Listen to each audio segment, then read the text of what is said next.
ባናቴ ተተከዬ አባይ ላይ ሌባን ተወራዳ ብለዋል፣ ዮኒ ማኛ ብለዋል ብላችሁ አድርሱልኝ። መከሰስ ስለምፈልግ ነው። መከሰስ በጣም ስለምፈልግ ነው። በቅርቡ ስለምመጣ በቅርቡ እመጣለሁ እና መከሰስ ስለምፈልግ ዮኒ ማኛ እንደዚህ ብለዋል ብላችሁ እንድትሉልኝ ስለምፈልግ ነው። እና ትዝታው ሳሙኤል አይደለም ያጠፋው ዘበነ ነው። ያጠፋው ተረት የሚያንብላችሁ ዘበነ። ማይረባ ተረት የሚያወሩት የእናንተ ተረታም ናቸው። ይሄ አጋንንት ምን አለ? በጾምና በጸበል ካልሆነ አይወጣም ብሎ የተናገረው እነሱ ማውጣት ሲያቅታቸው ኢየሱስ ጌታ ነው ያለው ያንን ማለት በገብርኤል ስም አውጣው ማለት ነው። በሚካኤል ስም በአርሴማ ስም ይውጣ ማለት ነው አይደለም። ጾምና ጸበል ተደርጎ ይድናል ማለት በማስም በኢየሱስ ክርስቶስ ጸበል ነው። ሌላ ማን ያዳናል? አጭበርባሪዎች በሙሉ ተደርድረው ምን ያደርጋሉ? የኢየሱስን ክብር አሳንሰው የማንም ወሮ በላ ሌባ እንዴ! እናንተ እኮ ሳትፈሩ እኮ ኢየሱስ ክርስቶስ ለ2 ሰዓት ከንፈሬን ሳመኝ ያለ ኢየሱስን ግብረ ሰዶማዊ ያረገ እኮ ነው ኦርቶዶክስ። ኢየሱስ ክርስቶስን ግብረ ሰዶማዊ ያረገ እኮ ነው። ጣፈጠኝ ይላል። ከንፈሬን ስሙ አጣፈጠኝ። ክርስቶስን እኮ ያዋረደ ነው። ይህን እንኳን ትቃወማላችሁ እንዴ?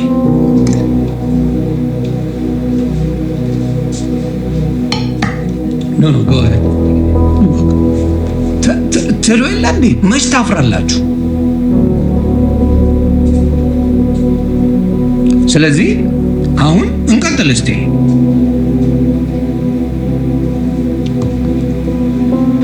ተረታቸው ሲገለጽ መናደዳል። ለምን? ከወንጌል ውጪ ከሰበክ ሌላ አጋዥ መጽሐፎች ካመጣ ተረት ይሆናል። አሁን እስቲያና ብትሄዱ ስዕሎቹ አይናቸው ትልልቅ የሆነ የሚያማምር በስዕል ማስተማሪያ የተባሉ ናቸው እንጂ ነጭ ቀሚስ ሚኒስከርት ያደረገ ምናምን መልአክ የለም። ሚኒስከርት ያደረገ መልአክ ምናምን የለም። ይህ በከለር የታጀበ የነጫጭባ ነገር የለም። አሁን የመጣ ነገር ነው። ምን አድርገው ዌስተርናይዝድ ላርግ ብለው ተጫወቱበት። ጥቁርን እንደ ሰይጣን፣ ነጩን ምን እንደ መልአክ እንደ አምላክ አድርገው መስራት ጀመሩ። ግብጽ የሰጠችውን ተረት ይዘው መጣው ማለት ነው። እና የበፊት የጥንት ቤተክርስቲያኖች ምን እያደረጉ ያ ስዕል እየጠፋ ነጫጭቦች እየወረሱት ምን ሆነ? ለስዕል መስገድ፣ ስዕል ማምለክ፣ ለስዕል መደፋት ተጀመረ።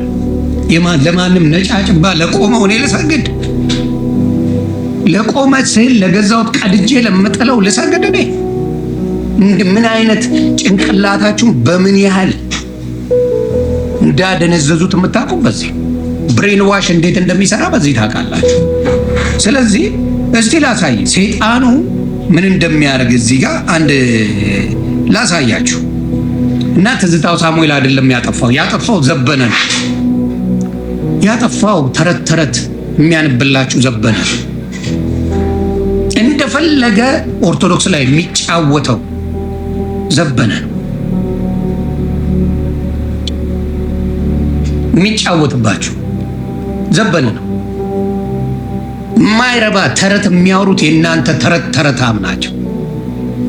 ቅዱሳን የምትለው በሙሉ አብዛኛው መጽሐፍ ቅዱስ የማያውቀው ከሆነ ወሮ በላ ሌባ ነው እያልኩ መጽሐፍ ቅዱስ አያውቅም፣ ሌባ ነህ፣ ራስን የሰየብከው ይሄ ሰውዬ ዮኒ ማኛ ሌባ ውሸታም ብለዋል ብላችሁ ሪካርድ አድርጉልኝ። ይህኛውን ባናቴ ተተከዬ አባይ ላይ ሌባን ተወራዳ ብለዋል፣ ዮኒ ማኛ ብለዋል ብላችሁ አድርሱልኝ። መከሰስ ስለምፈልግ ነው። ለሚሻው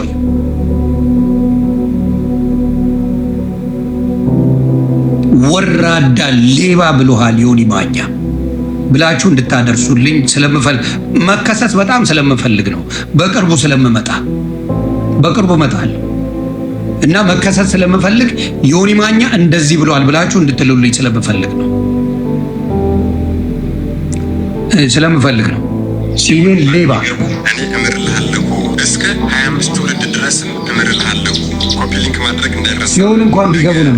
ሰኔ 9 የስማቸው ትርጉም የአብ የወልድ የመንፈስ ቅዱስ እስትንፋስ ማለት የሆነ የኢትዮጵያን ሕዝብ ማርልኝ ብለው በአባይ ወንዝ ውስጥ ተዘግዝቀው ለ9 ዓመት የጸለዩ ከነቢዩ ከቅዱስ ሙሴ በኋላ መድኃኔዓለም ኢየሱስ ክርስቶስ በራሱ በእጁ 10ቱ ትእዛዛትና 6ቱ ቃላተ ወንጌል የተጻፉበት ጽላት አምጥቶ የሰጣቸው ነቢዩ የማንን ሌባ ሰውዬ ምልህ ይሄንን ነው።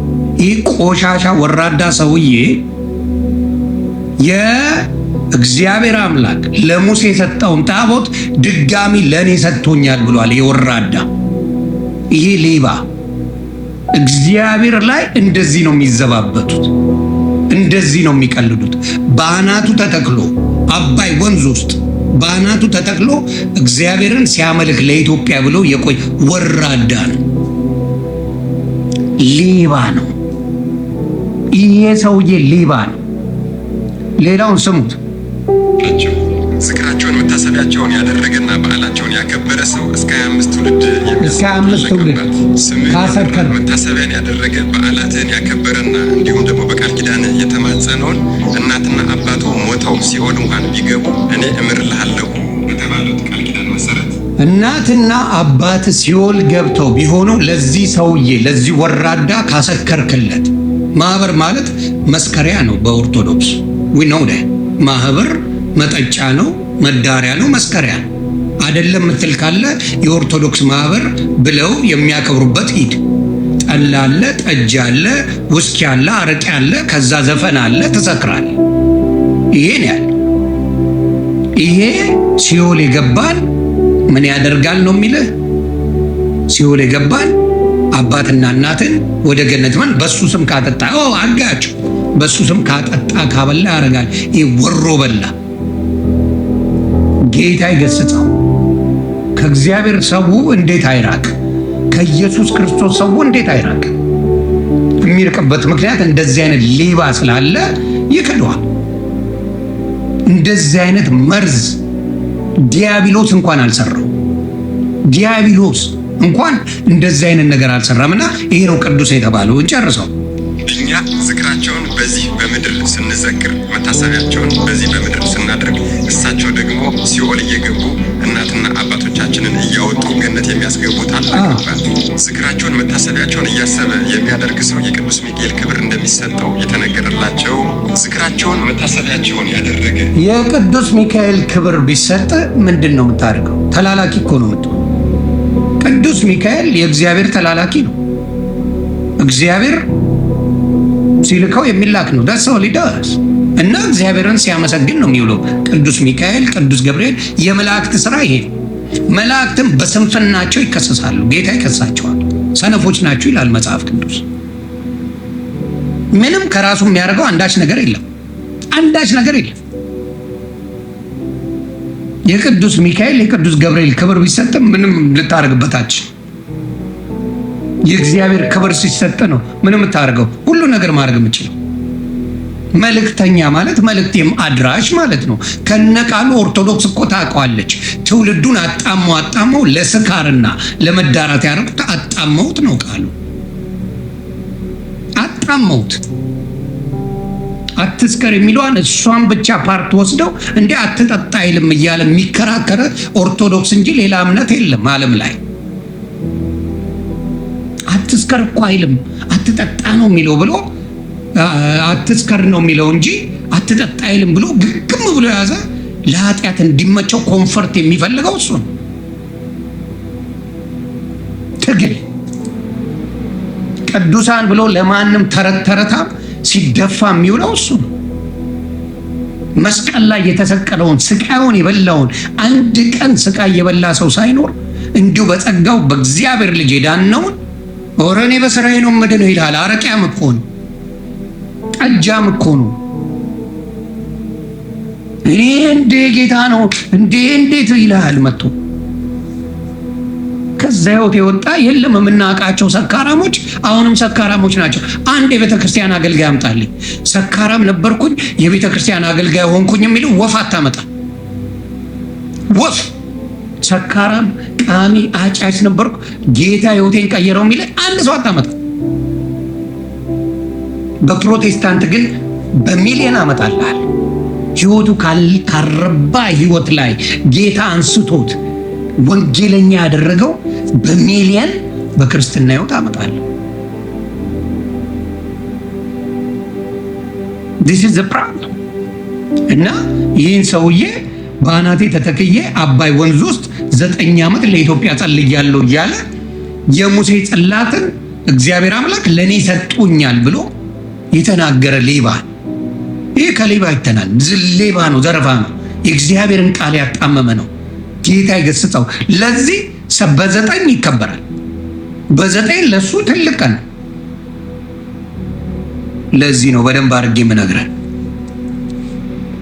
ከመጠሰው ሊቀ መላእክት ቅዱስ ሚካኤል፣ ቅዱስ ገብርኤልና ቅዱስ ሩፋኤል እንደሚጠብቁት ቃል ኪዳን የተገባላቸው፣ በዚህም የተነሳ የገድላቸው መጽሐፍ በተቀመጠበት ቦታ ሁሉ ምንም አይነት ያጋንንት በሽታ እንደማይኖርና ሰይጣን እንደማይሰለጥንበት የተነገረላቸው ራሱ አጋንንት አንድ ሆኗልና ስምን ከስሜ ጋር አዋህድ። ራሱ አጋንንት ስለሆነ ነው። አጋንንት ራሱ ሆኖ ሌላ አጋንንት አለ እንዴ? ከዚህ በላይ አጋንንትነት አለ እንዴ?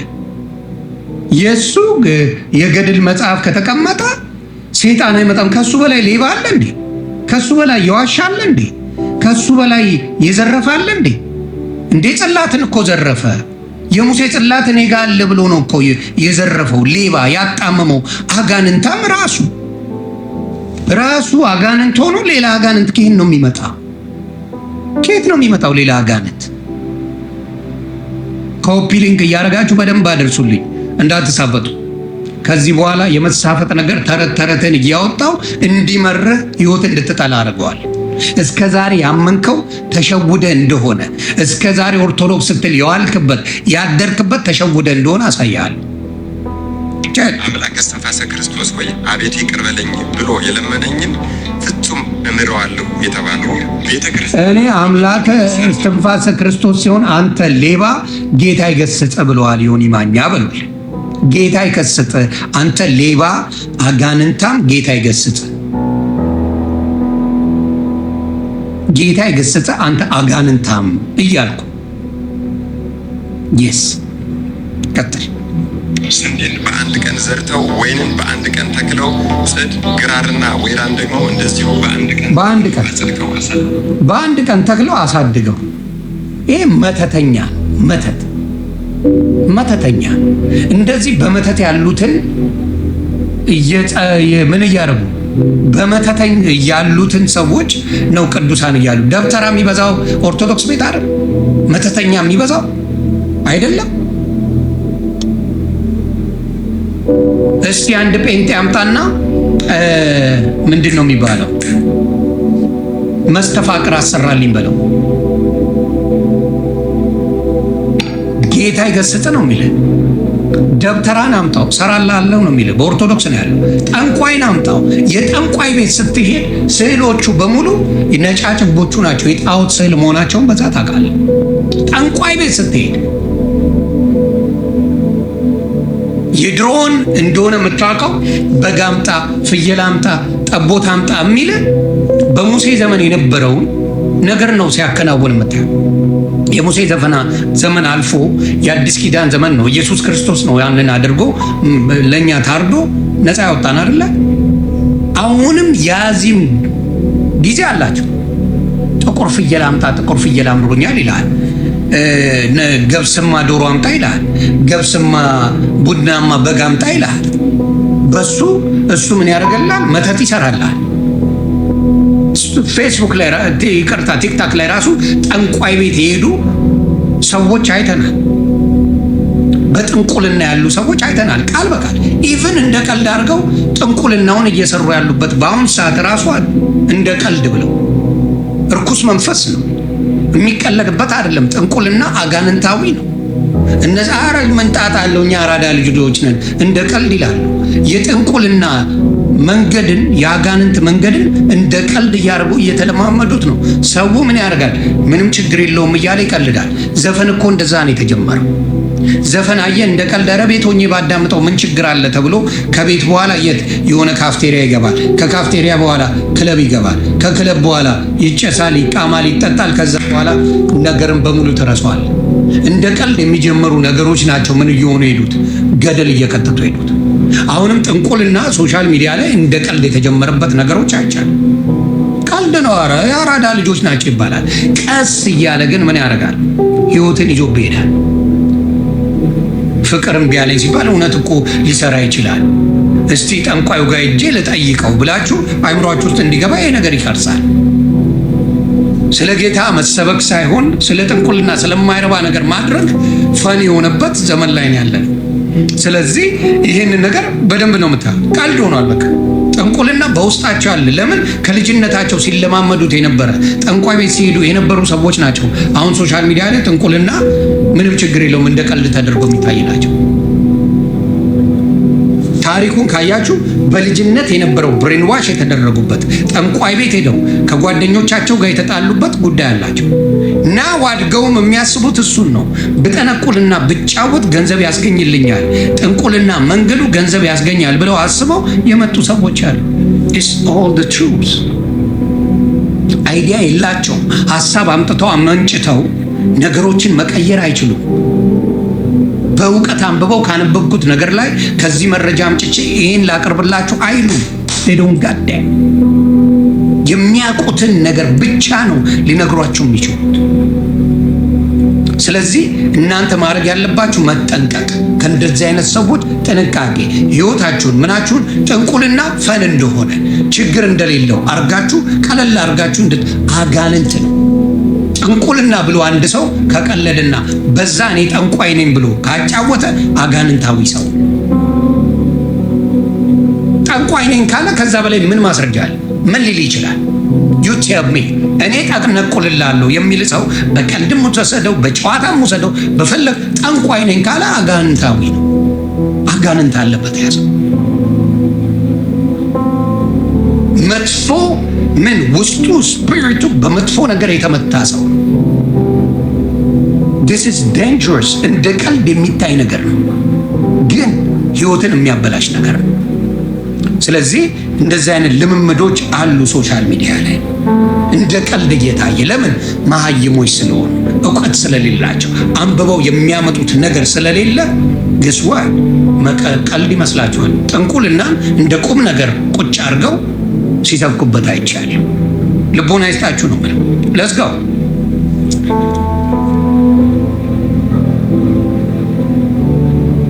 ይቅርታ። ስለዚህ ትዝታው ሳሙኤል ምንድን ነው ያደረገው? እንግዲህ ግብረ ሰዶማዊነት አባ ማን የሚባሉ ግብረ ሰዶም እንደሚያረጉ ቃል በቃል ትግራይ ውስጥ ሌላም ቦታ ልምምድ እንዳለ እርግጠኛ ነኝ። በሌሎችም አለ እያልኳችሁ የሚሄደው በእንትንም ይኖራል። በእስልምናም አለ፣ በጴንጤም አለ። በጴንጤ ቃል በቃል የተናገረ ሰውዬ አውቃለሁ። እንደዚህ የሚለማመዱ ሰዎች አሉ። በክርስትና ውስጥ ገብቷል፣ በኦርቶዶክስ ውስጥም ገብቷል፣ በእስልምናው ውስጥም ገብቷል። በሁሉም አለ። ዘመኑ ተበላሽቷል። የቀልድ ልምምድ ተደርጎ ሰው እየጠፋ ነው። ትዝታው ሳሙኤል ያለው በሙሉ እናንተ የጻፋችሁትን ጽፋችሁታል። ሌላ ላሳያችሁ በጣም ከገረመኝ ምን ብሎ አንዱ ሰይጣኑን ፎቶ አንስቶ የያዘው ሰውዬ ራሱ አለ። የሆነ ነገር ነው እዚህ ጋር ቆይ። እዚህ ቦታ ላይ አጋንንት ሰዎች ሲያልፉ እየጎተተ ገደል ውስጥ ይከታቸዋል። ምን ይሳነዋል ግን መልአኩ ቅዱስ ሚካኤል አባቴ በደንብ ስሙ ያደረገውን ተአምር። አጋንንት እንደዚህ የሚሰውራቸው ይኸውልህ ታስሮ ቆሟል። ቆይ ቆይ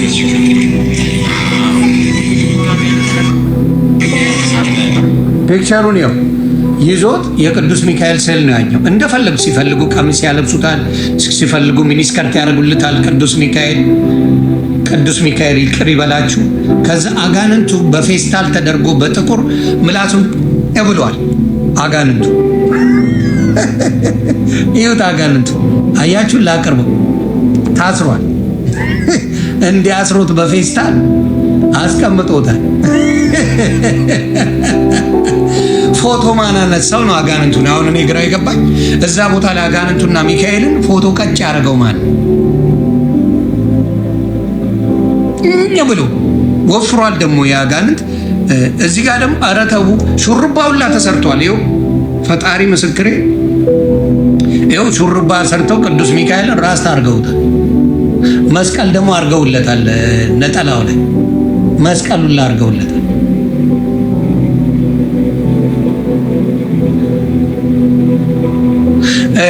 መስቀል የሚይዝ አለ። አንድ መልአክ መስቀል ይዟል የሚል መጽሐፍ ቅዱሳዊ ትምህርት አለ። እንዲያውም ብዙ ጊዜ መጽሐፍ ቅዱስ ሲናገር እነሱ እንትን ይዘው ጎራዴ እንደሚይዙ ነው መጽሐፍ ቅዱስ የሚናገረው። ይሄ ሰይፍ አለ አይደለ? በሰይፉ ነው የሚለው።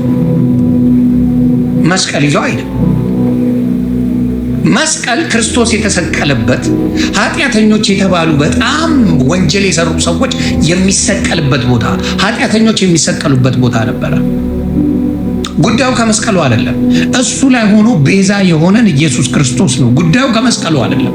መስቀሉማ ወንጀለኞች ናቸው፣ ኃጢአተኞች የሚሰቀሉበት ናቸው። መስቀሉ ላይ ኢየሱስ ስለተሰቀለበት ነው ልዩ ያደረገው። ደሳ